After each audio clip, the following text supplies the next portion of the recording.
Ito na naman po ako mga guys sa puno ng mangga. Wala po kasi akong magawa kundi tigid-tingin dito mga guys. Yan po ang mangga namin. Yan. Kami po ay nasa farm lang mga guys. Yan. Marami sa inyo.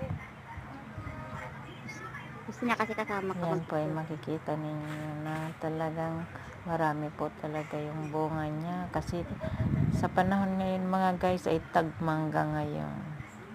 Kaya yan po. Yan. Mga abubot pa yan mga guys. Kumbaga sa Tagalog, mura pa. Yan po. Hindi pa po pwedeng kuhanin. Thank you mga guys.